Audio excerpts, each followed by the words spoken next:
आपने देखा कि खालिद अनवर मियां का कल जो बयान विधान परिषद में उसने कहा, बहुत अफसोस होता है।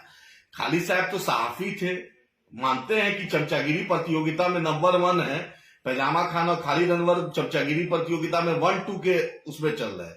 आप याद रखिए, खालिद साहब जकात फितरा पे एमएलसी बने थे। आपकी कोई काबिलियत नहीं थी एमएलसी बनने की, आप उसी गठबंधन के एमएलसी बने थे जिसमें भाजपा और जदयू थी।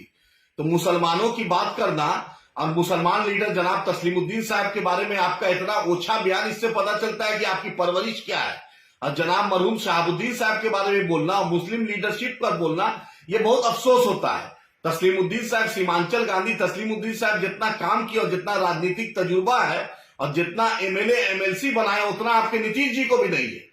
ये जान लीजिए, इतना चमचागिरी में अपने आप को खालिद साहब मत डुबा दीजिए। कुछ नहीं रिन्यूअल होने वाला है आपका, याद रखिएगा। ये जो गलतफहमी में अप्रैल तक बस है, उसके बाद पूर्व एमएलसी कहलाइएगा, मुसलमानों के बीच में नहीं जाइएगा। आप जैसे दरबारी के चक्कर में आपने पवन जायसवाल के लिए वोट मांगा था 2020 में, भाजपा का उसके लिए वोट मांगा था। उसके बाद आप नीतीश चमचागिरी यात्रा निकाले थे और मुसलमान को आप कहते थे एमआईएम बी टीम है। आपके मुंह पर आवाम दिखाएगी कि आप कितने बड़े दरबारी हैं और सरकार का क्या आप दलाली कर रहे थे। एमआईएम बी टीम है, एमआईएम बी टीम दिखती है। आज भाजपा के गोद में बैठे हो, भाजपा के मदद से, भाजपा के सहयोग से, भाजपा के जरिए एमएलसी बने, जदयू भाजपा एमएलसी बने और आज भाजपा जदयू के एमएलसी बने हो और बोलते हो मुसलमानों को कि एमआईएम बी टीम है।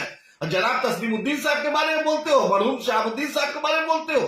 अरे शर्म करो खालिद मियां, शर्म करो। चमचागिरी में इतने आप मत डुबा जाओ अपने आप को कि समाज में बैठ नहीं पाओ। वो पत्रकारिता का जो कलम है ना, वो कलम सूख गया है क्या नीतीश कुमार जी के 40 पढ़ने में? पूछो नीतीश जी से कि एमयू किशनगंज को क्यों नहीं 1 रुपया मिला। पूछो नीतीश जी से कि उर्दू टीटी की बहाली क्यों नहीं हुई। पूछो नीतीश जी से कि उर्दू अनुवादक की बहाली क्यों नहीं हुई। पूछो नीतीश जी से कि हज कमेटी में बहाली क्यों नहीं हुई। पूछो नीतीश जी से कि उर्दू एकेडमी में क्यों नहीं बहाली हुई। पूछो नीतीश जी से शमसुल हुदा मदरसा में क्यों नहीं हुई। पूछो नीतीश जी से कि उर्दू मुशावरती बोर्ड में क्यों नहीं हुआ। पूछो नीतीश जी से मदरसा अजीजिया जल गया तो उस पर नीतीश कुमार क्यों चुप्पी साधे रहे। पूछिए नीतीश जी से कि मॉब लिंचिंग होता है मुसलमान का तो उसमें नीतीश जी क्यों चुप रहते हैं। पूछिए नीतीश जी से कि आरजेड जो गोपालगंज में जो मार दिया गया असलम साहब को, उस पर नीतीश जी क्यों नहीं बोलते हैं।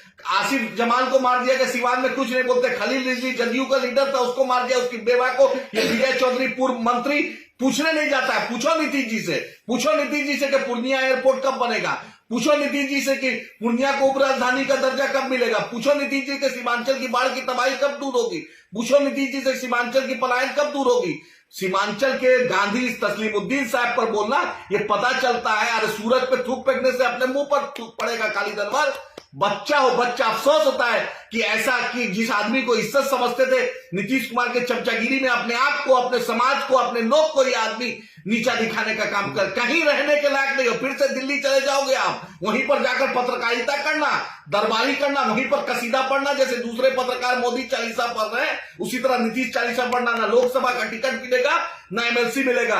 और बतला दे रहे हैं कि अगर मरहूम तस्लीमुद्दीन साहब के बारे में बोले, वो सीमांचल के गांधी थे और सीमांचल का उनका सिर्फ राजद, जदयू, भाजपा, लोजपा, कांग्रेस, सीपीआई से, एमआईएम से रिश्ता नहीं। वो सीमांचल का बेटा, सीमांचल का लाल और सीमांचल से उनका रिश्ता था। दोबारा ये मत बोलिएगा, जुबान पे लगाम दीजिए, नहीं तो सीमांचल की जनता आपके जुबान पे लगाम लगाना जानती है।